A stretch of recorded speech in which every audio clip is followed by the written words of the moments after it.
Assalamualaikum warahmatullahi wabarakatuh. Jumpa lagi di mata kuliah penelitian tindakan kelas.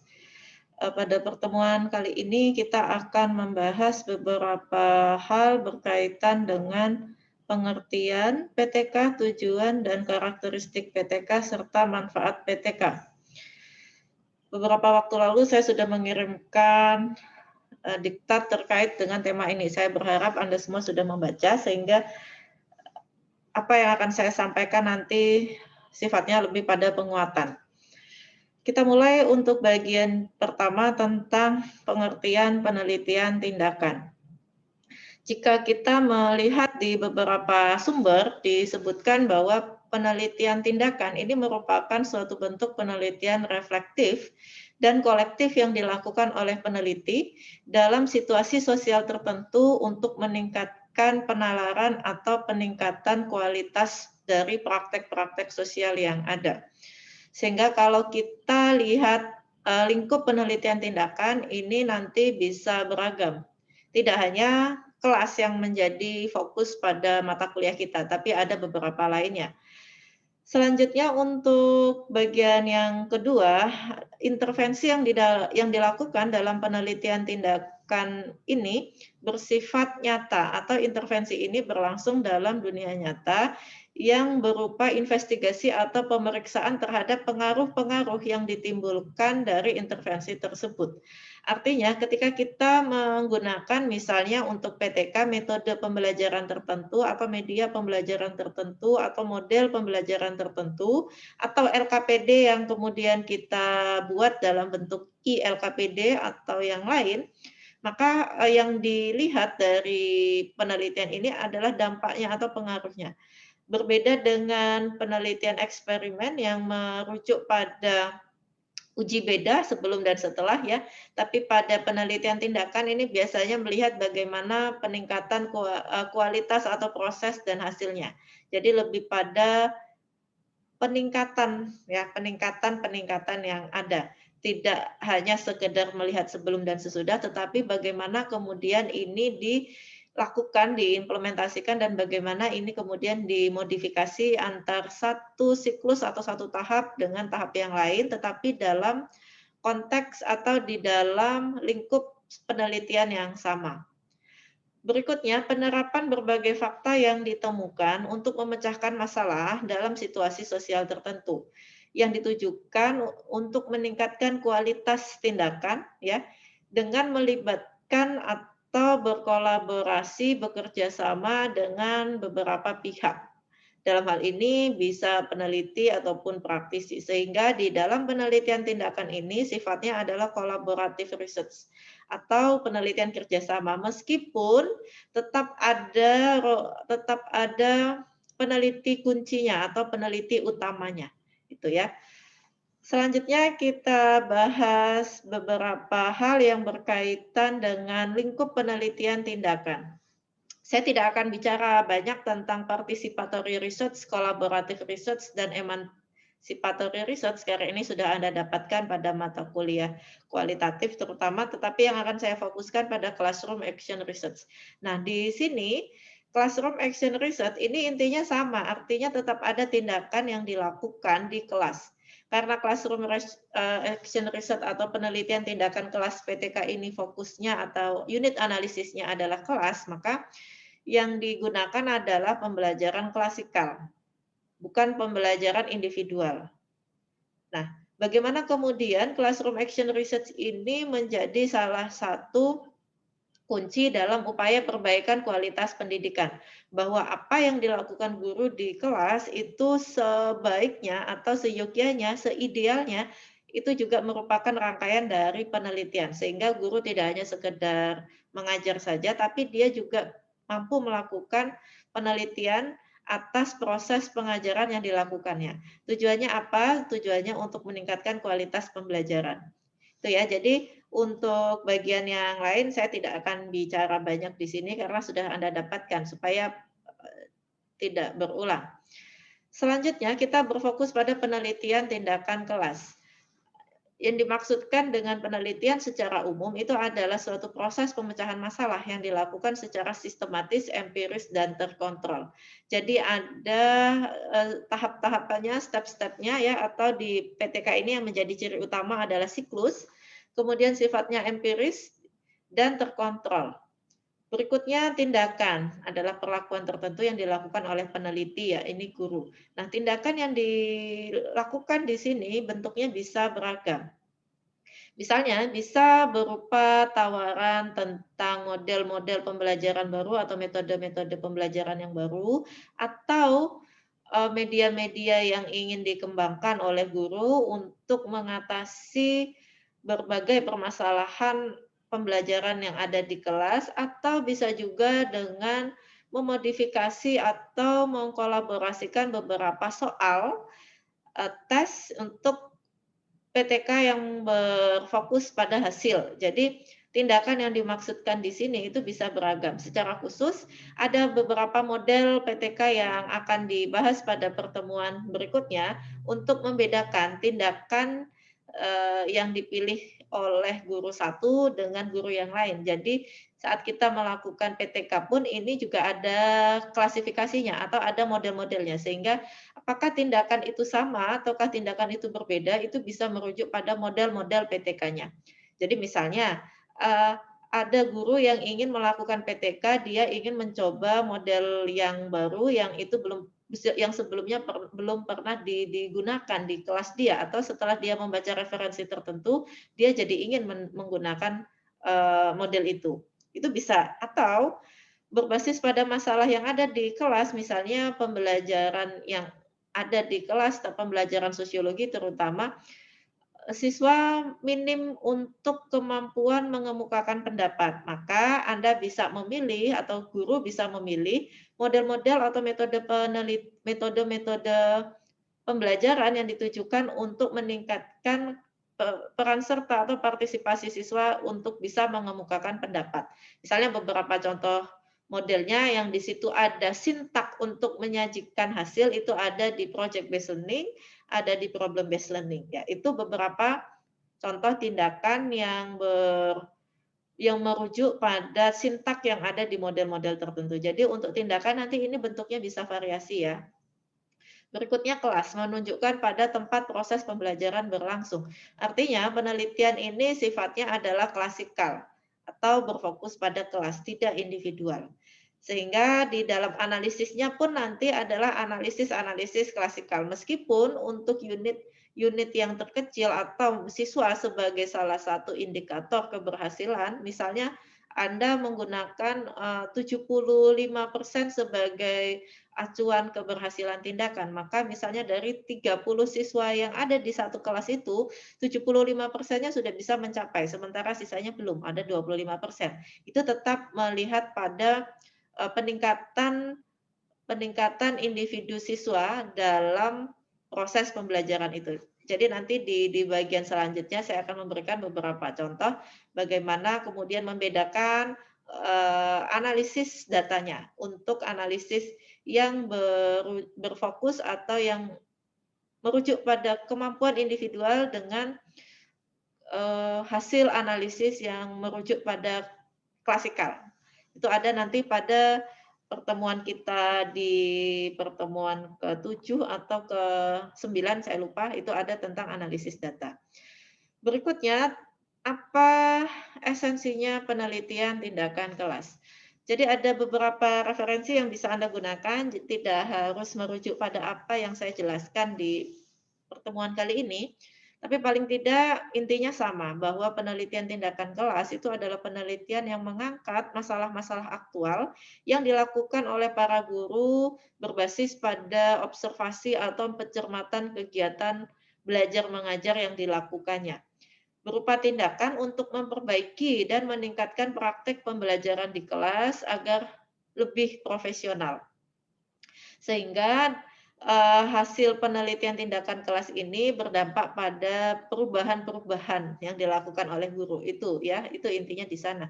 Berikutnya, proses pengkajian masalah pembelajaran di dalam kelas melalui refleksi diri dalam upaya untuk memecahkan masalah tersebut dengan cara melakukan berbagai tindakan yang terencana. Jadi di sini ada kata-kata refleksi diri. Jadi guru melakukan riset itu berbasis pada refleksi dirinya tentang apa-apa saja yang perlu ditingkatkan di dalam proses pembelajaran itu dalam situasi nyata, serta menganalisis setiap pengaruh dari perlakuan tersebut. Jadi tidak hanya sebatas mengajar, tapi kita melakukan refleksi. Hasil refleksi itulah yang kita gunakan sebagai bahan untuk melakukan perbaikan. Melalui apa? Melalui tindakan. Nah, tindakan di sini tadi bentuknya sudah saya jelaskan di awal ya, bisa bervariasi, bisa berkaitan dengan model atau metode, medianya, penilaiannya, LKPD-nya, atau yang lain, begitu. Berikutnya, untuk perbedaan antara penelitian formal dengan penelitian tindakan kelas. Nah, yang saya maksudkan dengan penelitian formal di sini adalah penelitian kuanti dan kualitatif yang umumnya digunakan di dalam penelitian pendidikan. Misalnya di sini saya merujuk pada beberapa buku yang saya jadikan sumber, buku Suharsi Miadikunto tentang penelitian tindakan kelas ya, dan buku Suharsi Madya. Ada 1, 2, 3, 4, 5, 6, 7 ketentuan atau komponen yang menjadi pembeda. Misalnya yang pertama pelaku. Untuk penelitian formal atau kuanti-kuali bisa dilakukan oleh pihak lain, sementara untuk CAR ini dilakukan oleh guru yang bersangkutan. Jadi bisa kita lihat bahwa di CAR ini yang punya ide atau sebagai desainernya adalah guru, sebagai implementatornya juga guru, dan sebagai evaluatornya juga guru. Artinya di sini guru memiliki 3 peran, sebagai desainer, sebagai implementator, dan sebagai evaluator. Sehingga pada bagian analisis atau validitas data itu yang kemudian dipertanyakan, atau bagaimana kemudian guru bisa menjadi seorang desainer, implementator, dan evaluator secara bersamaan. Nah, itu yang membedakan tadi ya, ada proses refleksi di sana sehingga kolaborator atau observer itu menjadi penting untuk validasi datanya. Berikutnya pada bagian sampel. Di penelitian formal khususnya kuantitatif ya, kita selalu berbicara tentang sampel, bagaimana representasi populasi sampel ini sangat dijaga, bagaimana kemudian proporsi antara populasi dan sampel ini menggunakan teknik-teknik tertentu. Sementara di CAR tidak harus representatif, artinya karena berfokusnya pada kelas, maka yang menjadi unit analisisnya kelas. Bisa jadi jika kita mengajar kelas paralel ada 5-6 kelas ya, sementara yang kita anggap ada 1 kelas yang itu perlu peningkatan kualitas secara khusus, maka yang kita jadikan subjek hanya 1 kelas saja, sementara 6 kelas yang lain tidak. Itu bisa begitu karena bergantung pada masalah yang ditemukan dalam proses pembelajaran. Berikutnya untuk instrumen. Di formal ya, di kuali ataupun kuanti biasanya melalui uji validasi dan uji reliabilitas khususnya untuk instrumen penelitian kuantitatif. Ada uji homogenitas dan beberapa uji prasyarat analisis lainnya. Sementara untuk di CAR ya, karena ini berfokus pada proses pembelajaran, maka perangkat-perangkat apa saja yang memang sudah disiapkan oleh guru, itulah yang menjadi instrumennya. Khusus untuk bagian instrumen ini akan kita bahas lebih lanjut pada pertemuan yang akan datang. Ya, artinya tema tentang instrumen ini ada sendiri bagiannya. Selanjutnya untuk statistikal atau metode analisis statistik yang digunakan pada penelitian formal terutama itu sangat ditekankan untuk menggunakan metode-metode statistik. Sementara kalau di deskriptif, meskipun mungkin ada perhitungan angka-angka, tetapi tidak menggunakan uji statistik. Ya, misalnya kita membutuhkan data deskripsi tertentu yang berhubungan dengan angka, tetapi itu tidak kemudian menggunakan uji analisisnya. Sementara di CAR tidak harus menggunakan statistik, meskipun ada misalnya kita membutuhkan sebaran min, median, modus itu biasanya digunakan tetapi tidak sampai pada pengujiannya. Jadi hanya menggunakan statistik deskripsinya saja atau statistik deskriptifnya untuk memetakan atau untuk mengidentifikasi kecenderungan min, median, modusnya. Berikutnya untuk hipotesis ya. Jelas di kuanti itu menggunakan hipotesis yang menjadi salah satu alasan kita melakukan uji. Apakah hipotesis itu diterima atau ditolak, ya HA ataupun HO. Sementara di CAR tidak, bahkan karena ini sifatnya adalah perbaikan kualitas jika satu siklus belum bisa mencapai target atau standar atau indikator keberhasilan, maka kita bisa lanjutkan itu di siklus berikutnya. Berikutnya theoretical atau teori ya, di penelitian formal harus berlandaskan pada teori yang sudah ada karena di beberapa bagian itu memang diminta secara khusus memiliki kerangka konseptual yang sudah mapan, sementara di CAR teori tidak terlalu berpengaruh karena ini fokusnya lebih pada tindakan yang dilakukan oleh guru. Berikutnya untuk fungsi di penelitian formal, khususnya di kuanti, ini tujuannya untuk menguji teori ya, sehingga penelitian hipotesis itu diterima atau tidak. Sementara di CAR lebih berfokus pada memperbaiki praktek pembelajaran secara langsung. Nah, ini beberapa hal perbedaan tentang formal dan CAR, meskipun Anda nanti bisa menemukan mungkin di sumber-sumber yang lain beberapa pembeda lainnya. Silahkan, ini hanya satu contoh saja bagaimana kemudian Anda bisa membedakan antara formal dan CAR. Berikutnya untuk tujuan, di awal sudah saya informasikan bahwa tujuannya adalah yang pertama untuk peningkatan praktek. Artinya kualitas itu bisa dilihat dari proses dan hasil. Sehingga nanti di penjelasan-penjelasan berikutnya Anda akan diminta untuk menentukan fokus Anda itu pada prosesnya atau fokus Anda itu pada hasil. Karena apa? Itu berkaitan juga dengan tindakan yang Anda lakukan di tiap siklusnya, sehingga nanti akan ada perbedaan antara praktek atau tindakan yang Anda lakukan di siklus 1 dengan yang Anda lakukan di siklus 2, 3, dan yang seterusnya. Berikutnya berkaitan dengan pengembangan profesional. Khusus untuk pengembangan profesional ini adalah lebih pada bagaimana PTK ini menjadi salah satu syarat untuk kenaikan pangkat atau jabatan jenjang untuk guru-guru yang sudah dalam jabatan. Untuk Anda ya, karena Anda belum memiliki kelas dan saya juga tidak tahu apakah setelah lulus nanti Anda ingin menjadi guru atau tidak, itu pilihan Anda, tetapi paling tidak Anda tahu bahwa salah satu tujuan PTK ini adalah untuk pengembangan profesional ya. Saya tidak akan berbicara banyak tentang kenaikan pangkat sebagai salah satu penilaian dalam PKG, penilaian kompetensi guru dan seterusnya. Saya tidak akan bicara ke sana, tetapi salah satu tujuannya untuk itu, sehingga di beberapa sekolah memang PTK ini menjadi salah satu kewajiban ya bagi guru-guru. Berikutnya peningkatan situasi tempat praktek berlangsung. Nah, di sini peningkatan situasi yang dimaksud adalah bagaimana proses pembelajaran itu memiliki dampak setelah atau saat Anda melakukan research ini. Sehingga harapannya sambil mengajar, Anda juga sambil meningkatkan kualitas. Itu yang kemudian dimaksudkan sebagai peningkatan situasi tempat praktek berlangsung.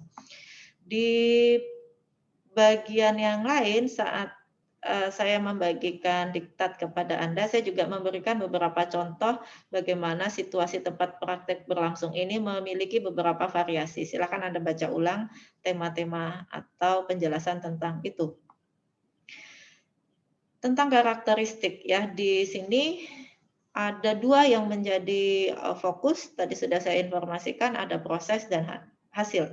Maka ketika Anda melakukan penilaian yang berfokus pada proses, dalam rancangan proposal dan rancangan instrumennya pun berbeda dengan PTK yang itu berfokus pada hasil.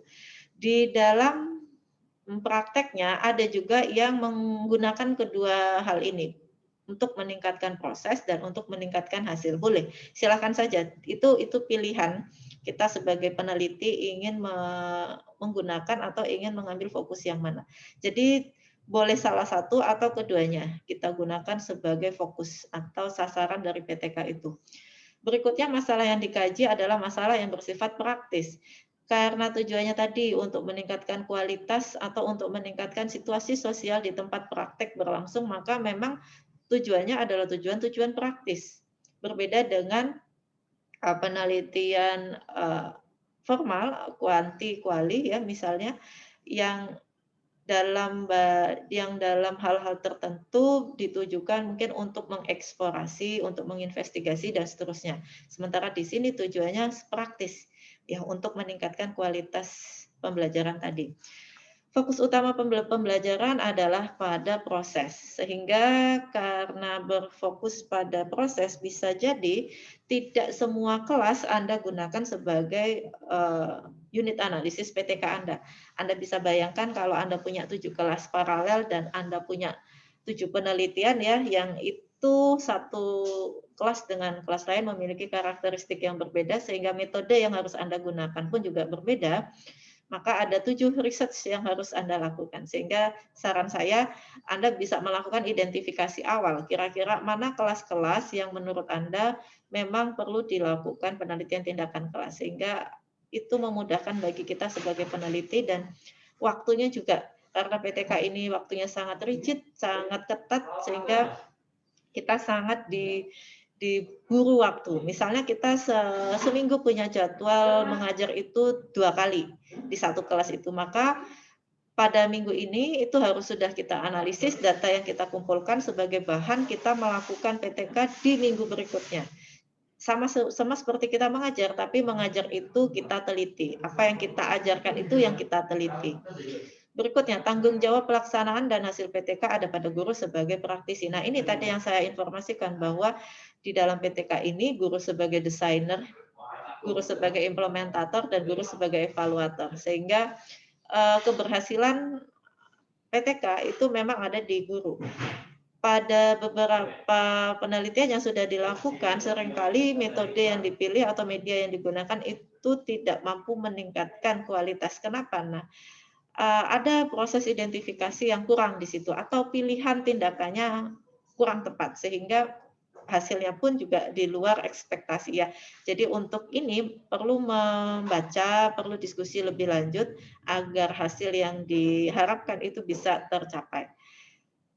Selanjutnya PTK dilaksanakan sesuai dengan program pembelajaran yang sedang berlangsung karena sifatnya ongoing proses, bukan post. Ya, jadi PTK ini sifatnya ongoing proses, apa yang sedang kita ajarkan, apa yang sedang kita lakukan, itulah yang kita teliti. Sehingga saran saya, saat Anda ingin melakukan PTK, Anda identifikasi dengan tepat, memungkinkan atau tidak itu dilangsungkan untuk jangka waktu sekian. Memungkinkan atau tidak dilakukan untuk dilakukan semester genap atau gasal begitu. Ini masalah teknis sehingga perlu diperhatikan dan perlu Anda lihat kemungkinan-kemungkinannya. Berikutnya untuk manfaat, ada beberapa yang bisa dilihat di sini, saya bagi dalam beberapa kelompok. Yang pertama untuk guru, itu dapat meningkatkan kualitas pembelajaran yang menjadi tanggung jawabnya karena keberhasilan proses itu bergantung pada guru juga, sehingga itu kenapa PTK kemudian yang dipilih sebagai salah satu penelitian yang ditujukan untuk peningkatan profesionalitas guru. Karena apa? Harapannya sambil mengajar dia bisa melakukan riset sehingga kualitas itu bisa langsung diperbaiki ya. Itu kenapa meskipun ada banyak pilihan penelitian lain tetapi kemudian kenapa PTK yang dipilih sebagai salah satu instrumen peningkatan profesionalitas tadi ya. Melalui perbaikan dan peningkatan kinerja, maka akan tumbuh kepuasan dan rasa percaya diri yang dapat dijadikan sebagai modal yang terus-menerus meningkatkan kemampuan dan kinerjanya. Jadi saya, Anda sebagai calon guru ya, Ketika kita melakukan refleksi dan kita mampu memperbaiki kesalahan-kesalahan itu, maka harapannya akan tumbuh kepuasan dan rasa percaya diri ini, sehingga kinerja kita pun bisa menjadi lebih baik. Ya, itu yang kedua. Selanjutnya yang ketiga, keberhasilan PTK dapat berpengaruh terhadap guru lain. Artinya, saat ada satu guru yang melakukan dan itu berhasil dan anak-anak siswa itu merasakan manfaatnya, maka ada efek dominonya. Harapannya ada guru lain yang juga terinspirasi untuk melakukan kegiatan ini. PTK dapat mendorong guru untuk memiliki sikap profesional, karena apa yang dilakukan itu selalu diteliti ya, diukur sehingga kita bisa tahu kekurangan dan kelemahannya di mana. Dan yang berikutnya, guru akan selalu mengikuti kemajuan iptek. Mau tidak mau, khususnya di dalam dunia pendidikan, teknologi pendidikan atau teknologi pembelajaran ini menjadi salah satu hal yang urgent.